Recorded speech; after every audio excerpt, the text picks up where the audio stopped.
Now this may seem like a normal collection of objects in today's world, but we hope that one day these objects will be regarded as relics of an old world, and we may view these in a museum as a few key artifacts of an old way of life.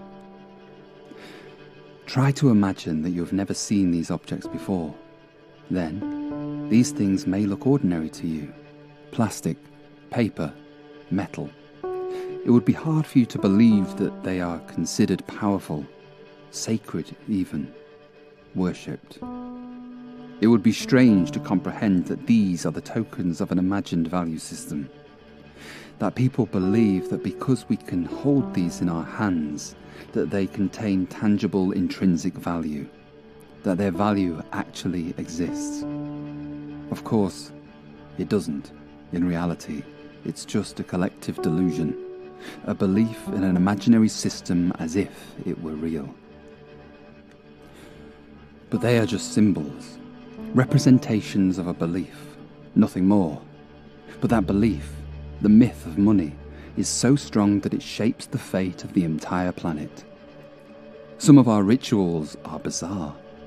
We take a piece of plastic like this, insert it into a machine, enter a secret code, and it gives us paper or plastic sheets. Same abstraction, different form. Like a religious relic passed through stages of transformation.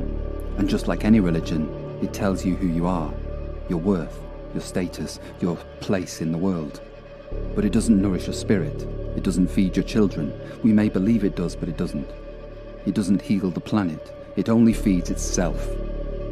And yet, even now, after all we've lost, the majority of us still cling to money as if it is sacred.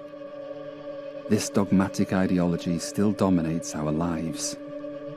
Take a look at this. A money.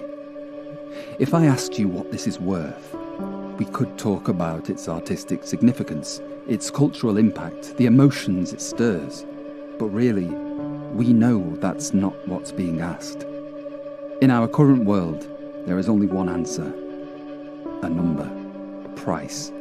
It's when this number is revealed that the audience gasp. 1 million. An intake of breath. The shock and awe is a reaction to the number, not the painting. Not beauty, not connection, not the human soul that created it, just an investment. Everything is priced. Food, water, time, lives. And when people starve, we don't feed them. We say they're poor. Not hungry, poor. The problem isn't food, it's lack of money. And even in lands overflowing with abundance, we say we'd love to help, but there isn't enough money. That's how hypnotized we are. Everything has a price, and if you can't pay it, you're worthless. A scrounger, a failure, a drain.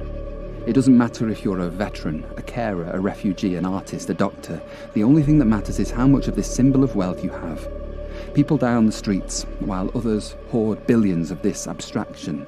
We sacrifice our health, our joy, our time, chasing numbers, believing that someday it will pay off.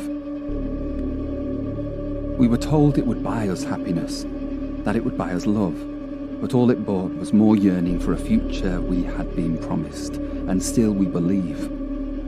Those who hoard the most are hailed as gods, visionaries, kings, but they're the most broken of all, deeply traumatized souls clinging to a symbol of security, while the world around them burns. And when the contradictions became too obvious to ignore, they invented charity. Oil companies funding Greenpeace, pharmaceutical companies funding mental health campaigns while fueling the very epidemics they claim to fix. Depression soars, addiction booms. We are sold pills to keep us producing and consuming profitable misery. The unhappier we are, the more we buy. The more we buy, the richer they become. The larger our GDP becomes, the greater our delusion of infinite growth becomes.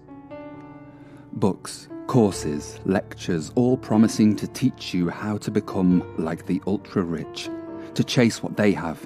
But what they have doesn't exist. They are hoarders of ghosts. We have seen this before. This structure, this belief. For centuries it had different names.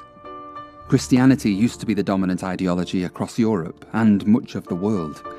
Back then, the Bible was seen as the literal word of God, an unquestionable truth, And in the name of that truth, a hierarchy was built, one so rigid it became untouchable.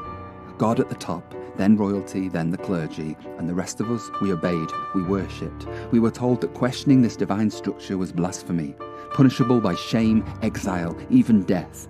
Art, music, architecture, everything was in devotion to this imagined order.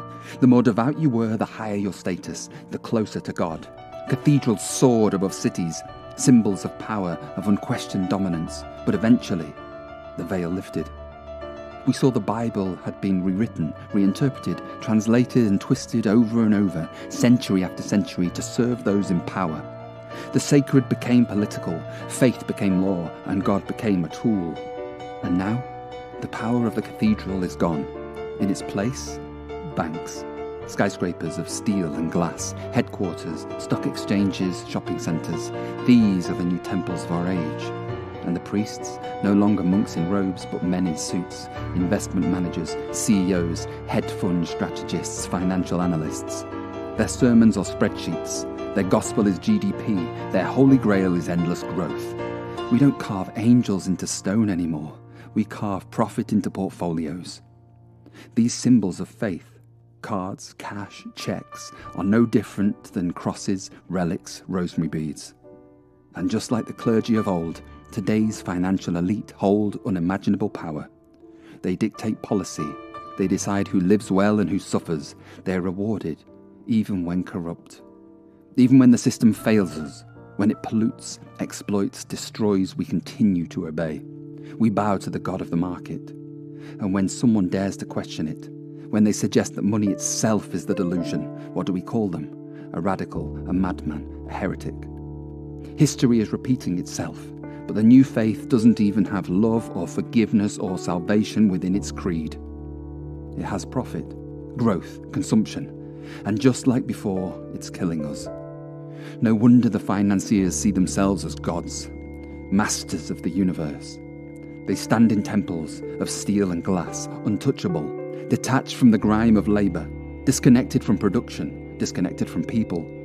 Capitalism is no longer about making things, it's about imagining things. Fictitious capital, built on layers of trade, speculation and profit that has not yet materialised and never can. To start a business, we get a loan. We reach into the future and drag into the present some predicted value in the form of debt. We owe trillions in debt to a future that can never arrive because the debt keeps growing. Who needs mythology when reality is already so unreal? But this is the key. This is the crack in the wall. Financial hierarchies aren't natural. They aren't economic law. They are belief, socially constructed, maintained only because we agree to believe in them.